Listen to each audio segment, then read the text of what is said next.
الحمدللہ رب العالمین والصلاة والسلام علی رسول اللہ صلی اللہ علیہ وسلم۔ محترم حاضرین، مرد و خواتین، السلام علیکم ورحمۃ اللہ وبرکاتہ۔ آڈیو ریکارڈنگز کا سلسلہ جاری ہے۔ اسلام کے لیے حضور صلی اللہ علیہ وسلم اور صحابہ کرام کی قربانیوں سے متعلق ہماری گفتگو چل رہی ہے۔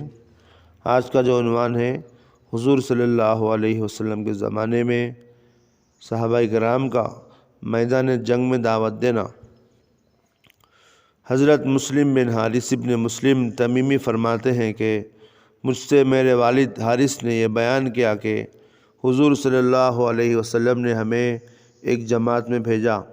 جب ہم چھاپا مارنے کی جگہ کے قریب پہنچے تو میں نے اپنے گھوڑے کو تیز دوڑایا اور اپنے ساتھیوں سے آگے چلا گیا تو تمام قبیلے والے روتے پیٹتے بستی سے باہر نکل آئے۔ میں نے کہا، لا الہ الا اللہ کہہ لو، محفوظ ہو جاؤ گے۔ چنانچہ ان لوگوں نے کلمہ پڑھ لیا۔ پھر میرے ساتھی بھی پہنچ گئے۔ انہیں جب یہ پتہ چلا تو وہ مجھے ملامت کرنے لگے اور کہنے لگے کہ مال غنیمت ہمیں آسانی سے مل سکتا تھا، لیکن تم نے ہمیں اس سے محروم کر دیا۔ بہرحال جب ہم واپس لوٹے تو ساتھیوں نے حضور صلی اللہ علیہ وسلم سے اس کا تذکرہ کیا۔ آپ صلی اللہ علیہ وسلم نے مجھے بلا کر میرے اس عمل کی بڑی تحسین فرمائی، تعریف کی اور فرمایا، اللہ تعالیٰ نے تمہارے لیے ہر انسان کے بدلے میں اتنا ثواب لکھ دیا ہے۔ یعنی مال غنیمت ہمیں آسانی سے مل سکتا تھا کا مطلب، اگر جنگ ہو جاتی تو ہم لوگ جیت جاتے اور ان کا مال غنیمت ہم کو مل سکتا تھا۔ وہ لوگ ایک مذاق کے طور پر اس طرح سے بولے۔ چونکہ جنگ نہیں ہوئی، یہ اسلام کی دعوت دی تو لوگ جنگ سے پہلے اسلام قبول کر لیے، تو اسلام قبول کرنے کے بعد تو کسی کا کوئی مال لے نہیں سکتے، تو وہ پس منظر میں یہ بات بتلائی گئی۔ عبد الرحمن راوی کہتے ہیں کہ میں وہ ثواب بھول گیا۔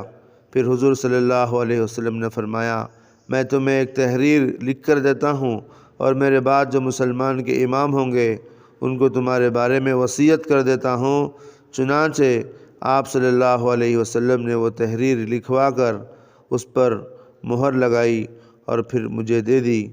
اور مجھ سے فرمایا، صبح کی نماز پڑھ کر کسی سے بات کرنے سے پہلے 7 مرتبہ اللہم اجرنی من النار، اے اللہ دوزخ کی آگ سے مجھے بچائیے، پڑھا کرو۔ اگر تم اس دن مر گئے تو اللہ تعالیٰ تمہارے لیے آگ سے پناہ لکھ دیں گے۔ اور مغرب کی نماز پڑھ کر کسی سے بات کرنے سے پہلے اللہم اجرنی من النار 7 مرتبہ پڑھا کرو۔ اگر تم اس رات مر گئے تو اللہ تعالیٰ تمہارے لیے آگ سے پناہ لکھ دیں گے۔ جب آپ صلی اللہ علیہ وسلم کے انتقال ہو گیا تو میں نے وہ تحریر حضرت ابو بکر صدیق رضی اللہ تعالیٰ عنہ کو دی۔ انہوں نے اس کی مہر توڑ کر اسے پڑھا اور حضور صلی اللہ علیہ وسلم کی تحریر کے مطابق انہوں نے مجھے مال دیا اور پھر اس پر مہر لگا دی۔ پھر میں وہ تحریر لے کر حضرت عمر رضی اللہ تعالیٰ عنہ کے زمانے میں ان کے پاس آیا، انہوں نے بھی ایسا ہی کیا۔ پھر میں وہ تحریر لے کر حضرت عثمان رضی اللہ تعالیٰ عنہ کے زمانے میں ان کے پاس آیا، انہوں نے بھی ایسے ہی کیا۔ مسلم بن حارث فرماتے ہیں کہ حضرت عثمان رضی اللہ تعالیٰ عنہ کے زمانہ خلافت میں حضرت حارث کا انتقال ہو گیا تو حضور صلی اللہ علیہ وسلم کی وہ تحریر ہمارے پاس تھی، یہاں تک کہ حضرت عمر بن عبدالعزیز رحمۃ اللہ علیہ خلیفہ بنے۔ انہوں نے ہمارے علاقے کے گورنر کو لکھا کہ مسلم بن حارث ابن مسلم تمیمی کے والد حارث کو حضور صلی اللہ علیہ وسلم نے جو تحریر لکھ کر دی تھی، مسلم کو اس تحریر کے ساتھ میرے پاس بھیجو۔ چنانچہ وہ تحریر لے کر میں ان کے پاس گیا، انہوں نے اسے پڑھا اور حضور صلی اللہ علیہ وسلم کی تحریر کے مطابق مجھے مال دیا اور اس پر مہر لگا دی۔ حضرت زہری کہتے ہیں کہ حضور صلی اللہ علیہ وسلم نے 15 آدمیوں کی جماعت میں حضرت کعب بن عمیر غفاری رضی اللہ تعالیٰ عنہ کو بھیجا۔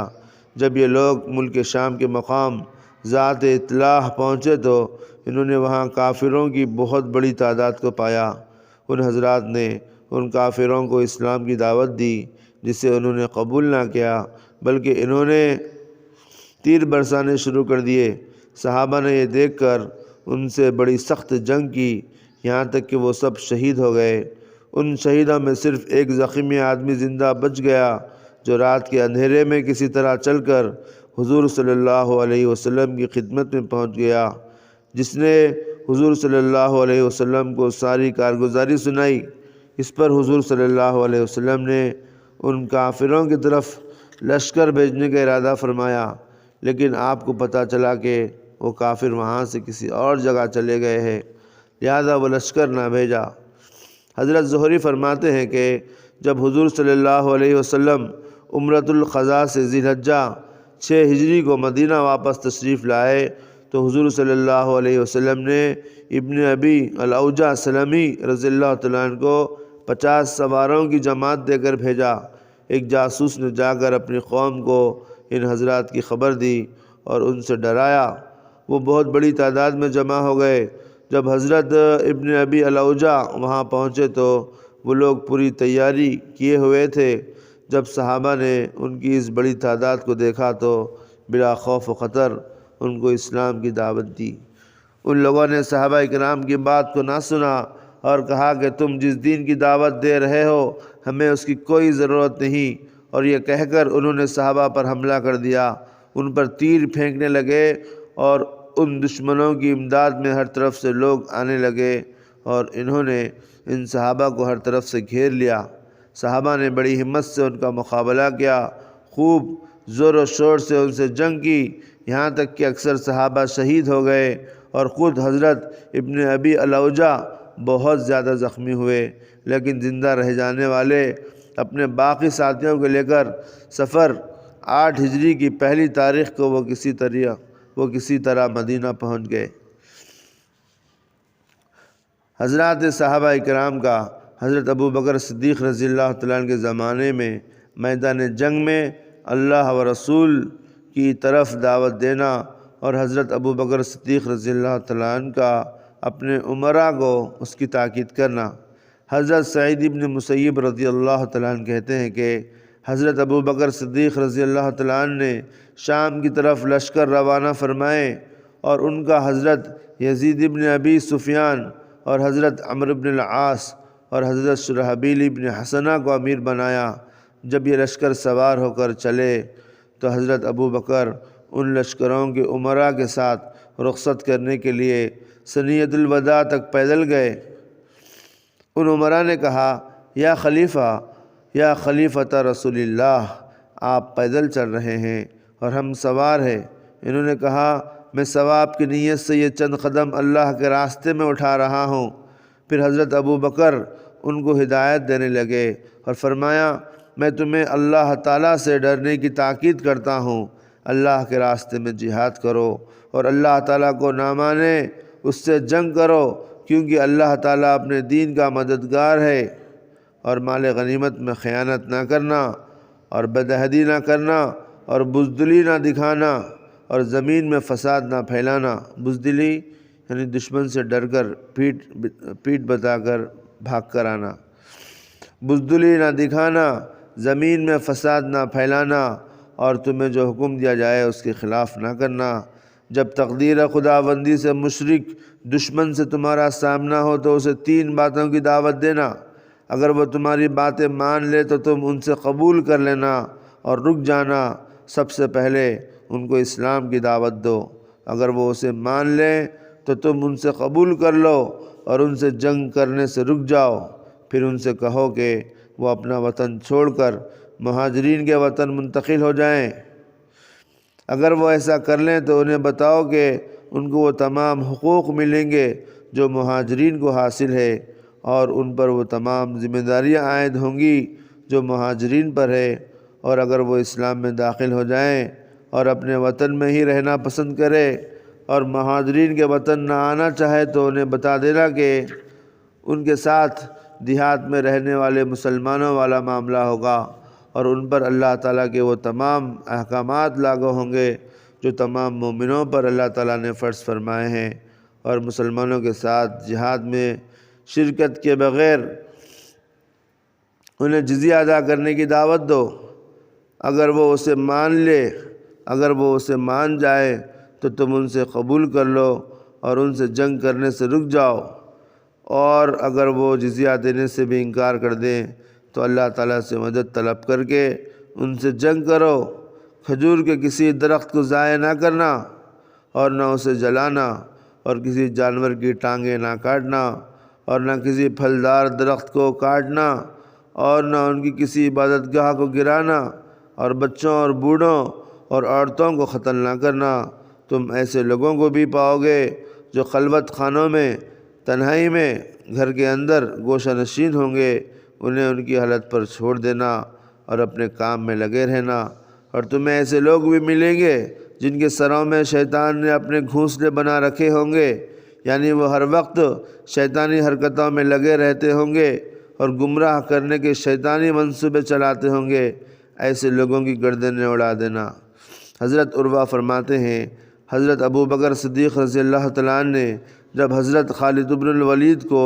مرتد عربوں کی طرف بھیجا جو اسلام کو چھوڑ کر مرتد ہو گئے تھے، دوسرے مذہب کو اختیار کر لیے تھے، مرتد عربوں کی طرف بھیجا تو انہیں یہ ہدایت دی کہ وہ ان مرتدین کو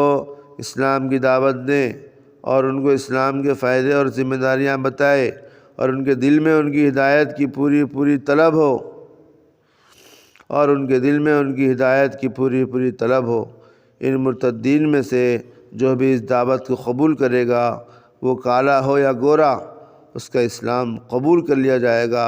اس لیے کہ جو شخص اللہ کا انکار کرتا ہے اور کفر اختیار کرتا ہے، اس سے اللہ پر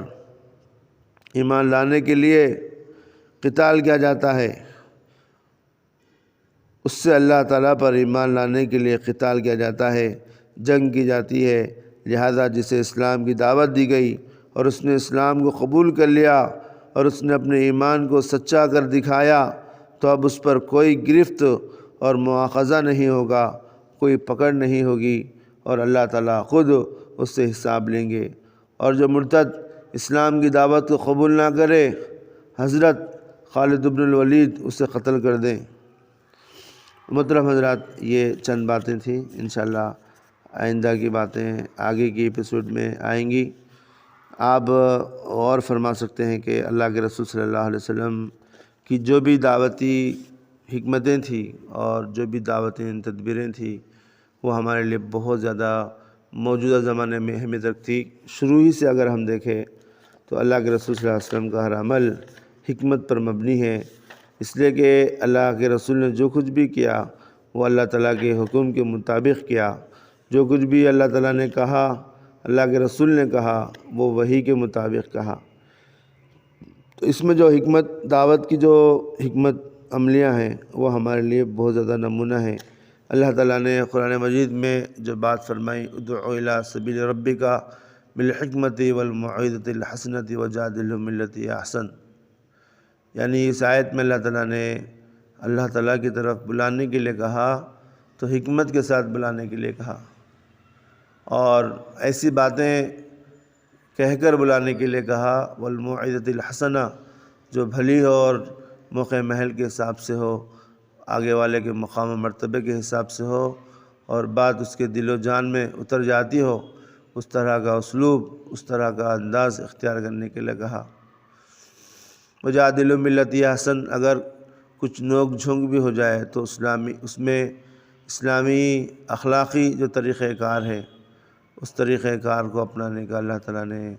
حکم دیا۔ تو اللہ کے رسول صلی اللہ علیہ وسلم نے حضرت ابو سفیان کو جس طرح اسلام کی دعوت دی، اور اللہ کے رسول صلی اللہ علیہ وسلم نے